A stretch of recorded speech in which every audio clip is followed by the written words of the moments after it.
I make music, by the way. I make music. I dropped 310 songs this year. 310 songs this year. I dropped 310 songs this year. Link in the description if you want to check it out, okay? Link in the description. Link in the description. Really appreciate if you check it out.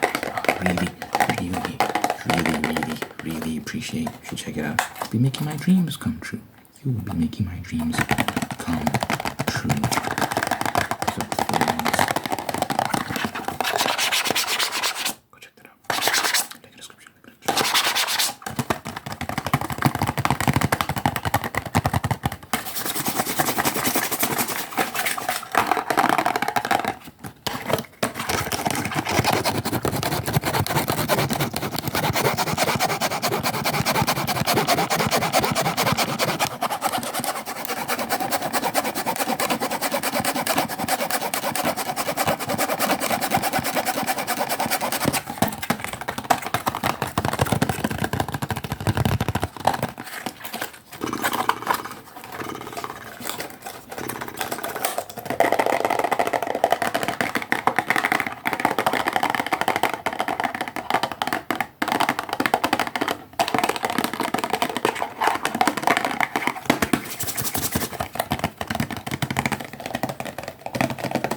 I was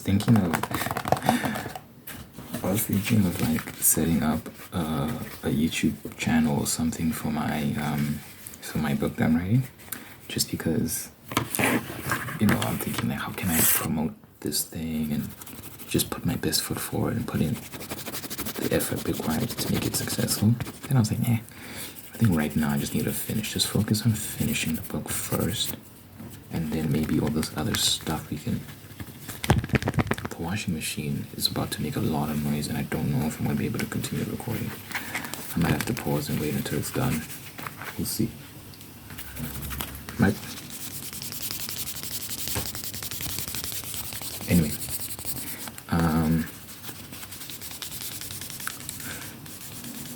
I don't know. I just want to try my best to make it, turn it into something, 2024, man, I really want to make things happen in 2024. I experienced a lot. Oops.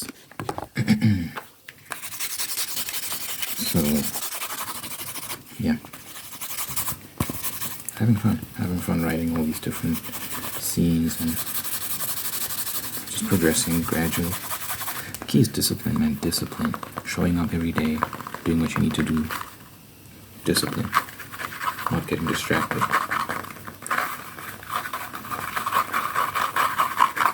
Not allowing yourself to give into your mood, give into your feelings, but like just showing up every day. I'm proud of myself that I'm, more than anything, I have discipline. I encourage you, work on your discipline if you want something, because there are a lot of people who have a lot of ideas, but they can never seem to get anything done. I'm the same way when it comes to my writing. I used to be the same way when it comes to my writing. I proclaim success and completion of all my projects going forward. But I think this time around what I've done is, that's different from before, is I've just kept showing up regardless of how I feel. I'm not waiting for inspiration. It also helps that stop overthinking, because sometimes you overthink certain details and it paralyzes you and it keeps you from progressing. But when you have the attitude of like,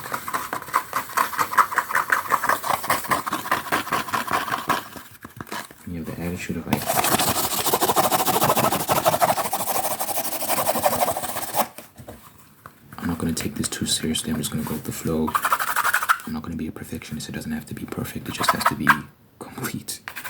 At this point, it just has to be complete. I'll get better over time. Time will work on me and strip away the fat and make me good. I just need to engage in repetition over and over and over and over again. Nandamo. I just keep coming back.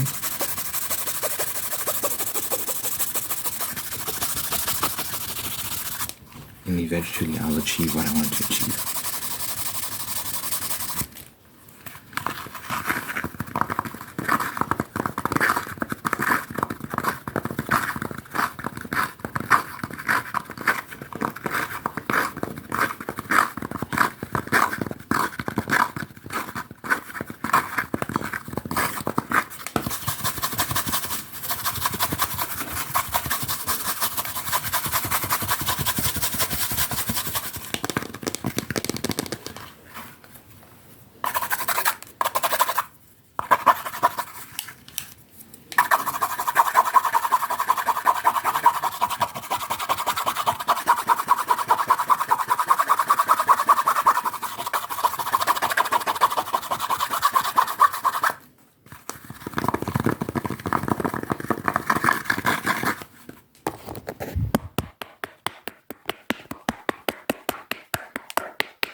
There's this guy I watch, Eric July.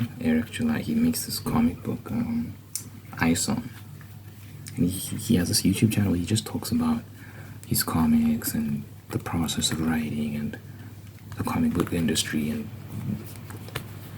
media industry in general. Very insightful stuff. Yesterday I was watching this interview he had with this lady. She made this comic called Fiendish. I actually read the first issue. I think the first issue is free on her website. The comic is called Fiendish. If you want to check it out, Fiendish. I think it's fiendishcomic.com. Fiendishcomic.com. If you're a dummy and you don't know how to spell fiendish, it's FIENDISH comic.com. And I think the first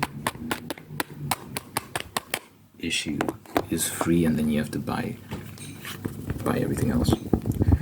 And it's good. I read it and I was like, this is cool. And he was talking with her about comics and stuff. I don't think I'm finished yet. It's like an hour and 30 something minutes, I think. I'm quite far into the interview. I'm almost done with it, but yeah, so far they've just been discussing some great stuff, and she's been talking about her process and whatnot. She developed a language for her fictional world. It's like a fantasy comic book. She's crazy. She developed an entire language, which is, I don't know what goes into developing a language, but it seems very complicated. Maybe it's not, but I think it is. I think it's quite complicated. And you have to give respect for people that do that sort of stuff. I think Tolkien, the guy that wrote Lord of the Rings, developed his own language as well, the Elven language. I think the people that whoever made Star Trek developed the language Klingon. Yeah. Klingon is a language. Valerian, George Martin, High Valerian or something like that for Game of Thrones. Develop the language for that. It just seems like a lot of work. It seems very, very complicated. I'll look into it. It'd be nice to do that for my own world, because I also have like a fantasy world sort of in my book. But I don't know if I'm going to develop an entire language. That would be, that's advanced level stuff. Hold on, there's a plane. I think I'll just stick to what I'm good at, stick to my strengths for now, and then I'll look into it and see if it's something I can do. If not, I won't stress myself out trying to do that. You could always get someone else to do it for you. That's what some people do. They just get linguists. I think that's what George Martin did. I think George Martin got a linguist. He might have done it himself. I'm not sure. But yeah, guys, developing languages is not a joke.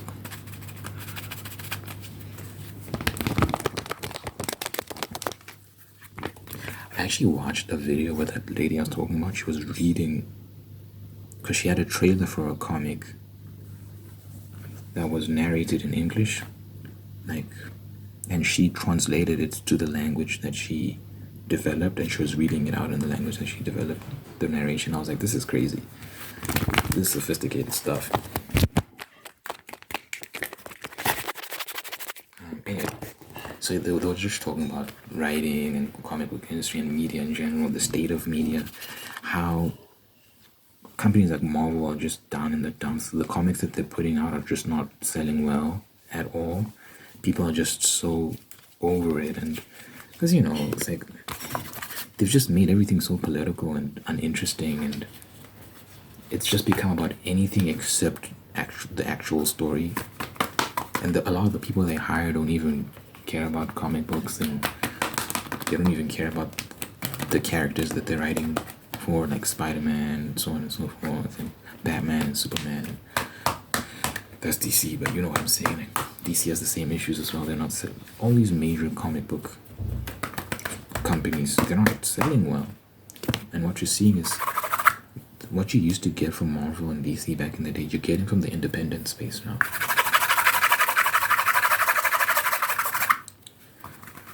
But what's happening is there's camps.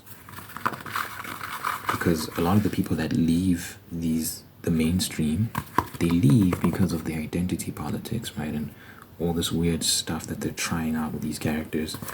Because they just want to tell good stories. They're not interested in all this stuff.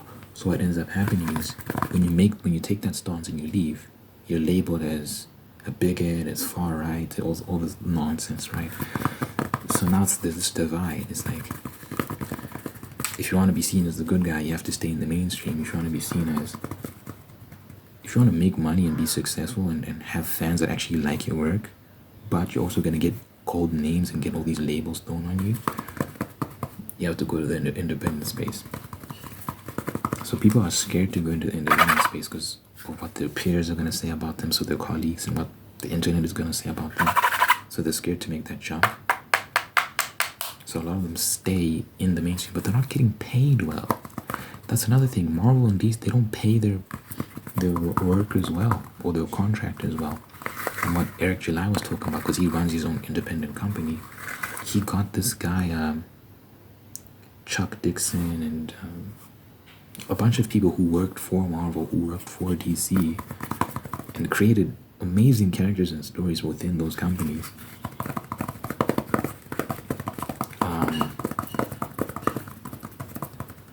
I think he's working with the guy that made the character Bane, Bane from Batman.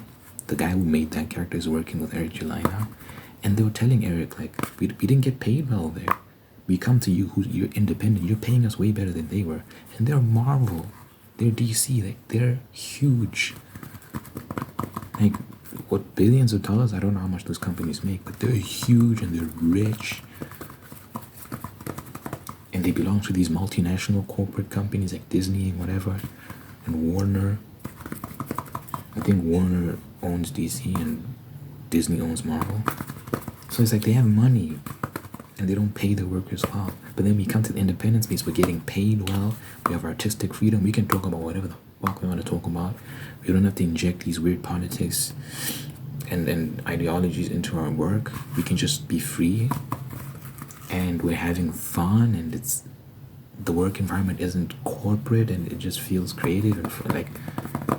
But there's also it's a small cost, but the internet ends up developing all these opinions about you and whatnot. It's like,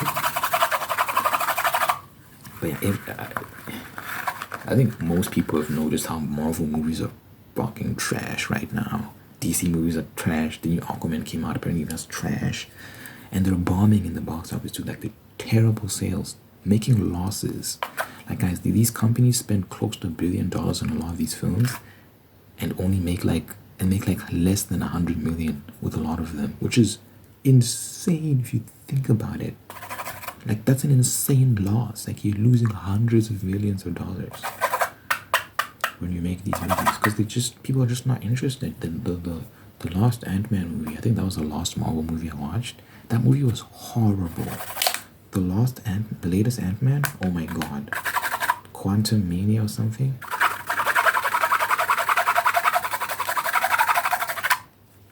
That movie was so terrible, guys. I'm not even. Oh. If you want to have a bad time, watch the latest Ant-Man movie. If you're just like, I'm in a mood to watch something terrible, go watch Ant-Man. I promise you, it's so bad. It's so bad.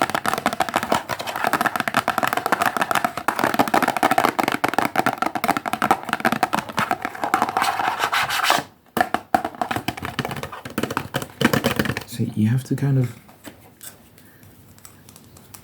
move into the independent space.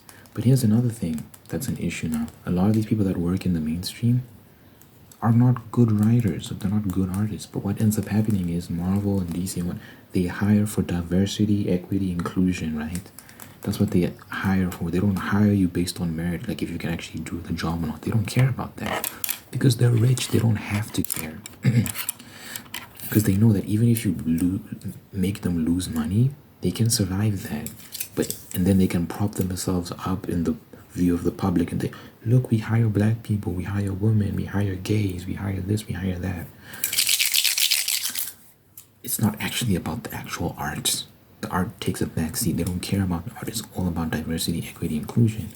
So what ends up happening is you get these DEI hires who defend these companies vehemently because they know that if Marvel goes under, if DC goes under, they're out of work. They cannot survive. They can't go into the independent space and make a name for themselves there because the work is trash. When you have the benefit of like this established IP like Batman, Superman, Flash, so on and so forth, people will read it because it's Batman. Like, it's Batman. It's not because you wrote it. They don't care about you. They care about the fact that it's Batman. It's like, even if it's terrible, and you can see that it's terrible because they're not selling all these comics, but you know, people still show up. Eric July made more than $1 million off of his own comic, I Saw #2. More than $1 million in that one, more than $1 million for the first one as well. He's got another one. It was written by someone else, but it's his character. He made the character, but he got someone else to write the story. It's Alpha Core. That's crossed $1 million as well. This guy's way more successful than these Marvel comics that are coming out. His comics are way more successful. Pushing way more units. Because these Marvel's putting out shit, DC's putting out shit, they're putting out nonsense. But anyway, the point I'm trying to make is the guys that write those terrible comics, they can still attract an audience because it's Superman, it's Batman, it's Spider-Man, it's whatever the case may be, right? These are established IPs that people know and love, so they'll show up if there's a new Spider-Man, if there's a new Batman, if there's a new Superman. But they're not as enthusiastic because the comics are not good. So if these people that are writing these things were to move into the independent space and try and do their own thing, they would quickly realize that people weren't reading your work because it's you. They were reading your work because it's Batman, Superman, all these established characters. But then your own work, your own characters, no one will care because it's bad.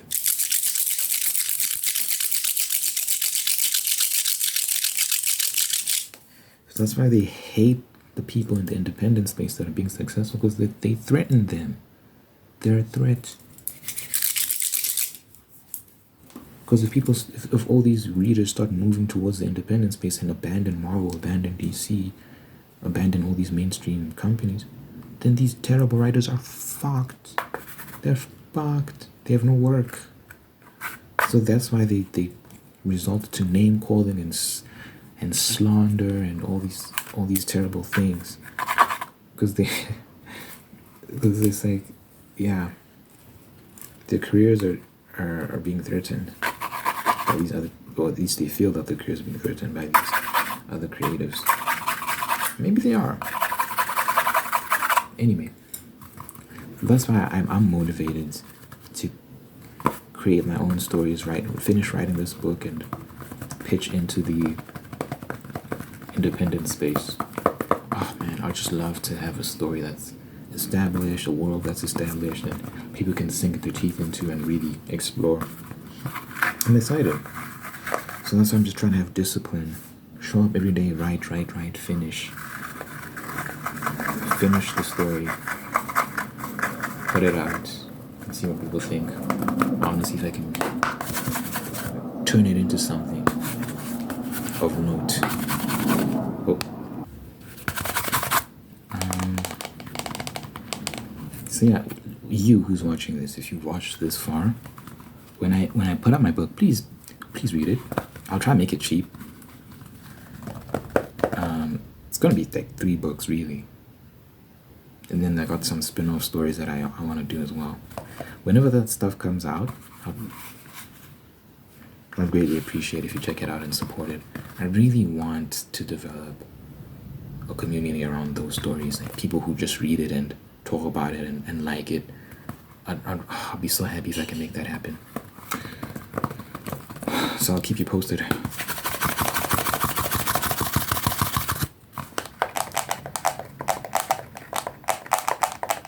Anyway, thanks for watching. Let me pray and get out of here. You know, I have to pray at the end of all my videos. Dear God, thank you for this individual watching this right now. Thank you for making them whole and unique. Thank you for guiding them on a path towards peace, prosperity, and purpose. Thank you that you've placed amazing people in their life who love them, who take care of them, make them feel seen, make them feel heard, and bring the best out of them. Really bring the best out of them. Thank you that you're introducing new people that do the same thing for this individual. Thank you for blessing them with the spirit of gratitude as well. So they can give thanks for all that they have. They can really take stock of all the amazing things in their life and give thanks for those amazing things and be grateful for those amazing things. And through giving thanks, they can find peace and contentment and attract even more blessings. So good health, long life, and happiness with this individual and everyone they care about, Lord. In my name I pray, in Jesus' name I pray. Amen.